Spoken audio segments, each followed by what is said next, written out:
अरे मी पळत नाही बस पहिली काय हो इकडे बारामध्ये ना शंकर मंदिर येते ना पैसे पकडले 10 पॅकेट आहेत लेडीज आहेत इकडे आलं तर बरं होईल हा जप्त करतो ते मी ते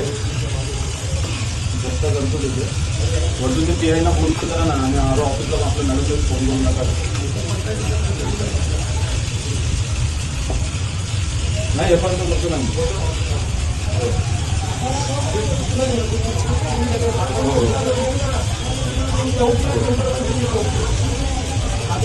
सर मोजतो ना पॅकेट 50 आहेत 200 लोक हा 10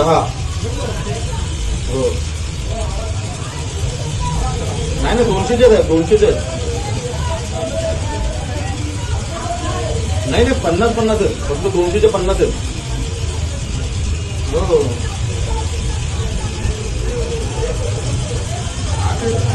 हो हो चालेल ना की आता मी अमाऊंट हे करतो तुम्हाला बोलतो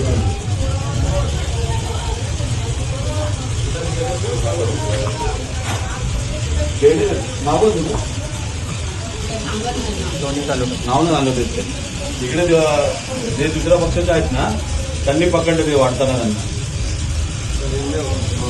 हो हो हो 3 नंबर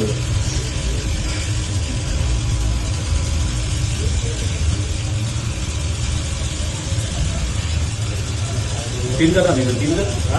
3 जण तिथे तिथे पुढे पुढे पुढे 3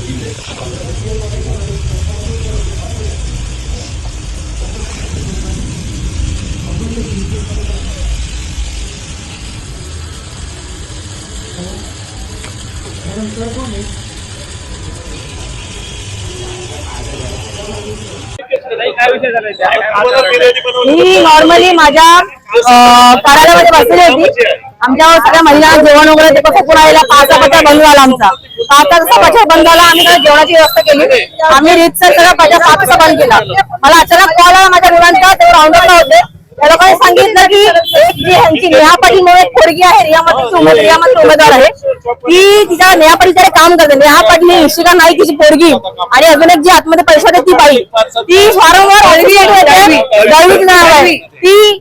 त्यांच्या ऑफिसमध्ये उमेदवारच्या ऑफिसमध्ये निघायची सोनाच्या ऑफिसमध्ये सोनाच्या दुकानात जायची सोनाच्या दुकानात निघाली की त्या ऑफिसमध्ये होती सारखं वारंवार चाललेलं ते त्या पोराने वॉच ठेवतो आतमध्ये जाऊ शकत नाही म्हणून आम्ही लेडीज लोकांना बोलवलं आम्ही ते एकाच दुकानात शिरलो दुकानात विचारलं की नक्की काय सांग प्रकार तो बोलायचं जसं मी इकडे आलो शिंदेकडे सगळे जे कार्यकर्ते होते सगळ्यांचं इकडे वॉच ठेवते सगळे पळाले फटाफट निघून गेले इथून जसे निघाले इथून आमच्यातलीच एक कार्यकर्ता होती ती तिला काय म्हणतो डोक्यात ती आतमध्ये शिरली आतमध्ये त्या लोकांना गळ्यातला पट्टा शिंदेगडाचा तो पट्टा आहे शिंदे चिन्ह उमेदवाराचं जे धनुष्यबाण आहे त्या चिन्हासकट पाकिटासकट आम्ही त्याला रैरण पकडलेलं आहे आणि ह्याच्यावरती कारवाई झाली पाहिजे काल पण राजूभाऊची गाडी सोडण्यात आली पोलिसांतर्फत आता पण हे जर ह्याच्यावरती कारवाई नाही झाली तर आम्ही ह्याच्यावरती मग ऍक्शन घेणार आता आम्हाला कॅश मध्ये ना आम्ही स्वतः ऍक्च्युली अक्षरशः बंडल पकडले थप्पी पकडली आहे 2-2.5 लाखाच्या वरती रक्कम असेल ती पोलिसांकडून ही कडक कारवाई झाली पाहिजे काल पण आम्ही लोकांनी राजूभाऊची गाडी पकडली होती त्याच्यामध्ये कॅश होती आम्ही पोलिसांना सांगितलं की चेक करा पण त्यांनी न चेक करता बिंदास सोडलं म्हणजे आम्ही ह्याचं काय मानायचं पोलीस दबावाखाली काम करतायत मला ही गोष्ट वाटते 100% हे जर असं होत असेल 100% आमच्याकडे कालचे व्हिडिओ आहेत राजूभाऊच्या गाडीला आम्ही अडवलं आम्ही सांगितलं की गाडी चेक करा इच्छा चेक करा पण त्यांनी चेक न करता परस्पर त्या गाडीला पळवलं मग आम्ही काय मानायचं त्या गोष्टीला म्हणजे जे उमेदवार जे बीजेपीचे उमेदवार जे लोकांनी इमानदारीशी काम करून निवडून येत आहेत आणि हे शिंदेगडची माणसं हे असे पैसे निवडून येतात म्हणजे काय नक्की तुम्हाला पैसे वाढायची गरज का लागते म्हणजे तुम्ही गेले 8 वर्ष कोण दाखवला पब्लिकला म्हणून आज तुम्हाला पब्लिकला पैसे लागतात आम्ही गेले 20-25 वर्षापासून नगरसेवक आहोत 1 पण रुपया कधी कोणाला वाटला नाही बिना पैसे वाटून आम्ही निवडून येतोय कामं करा पुढे जनतेची पैसे 200-500 रुपये कोणला पुढे येतो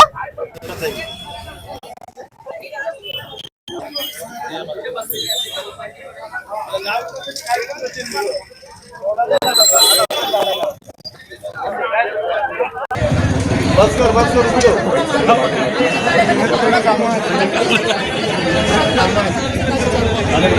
गाडी जाऊन थांबवली गाडी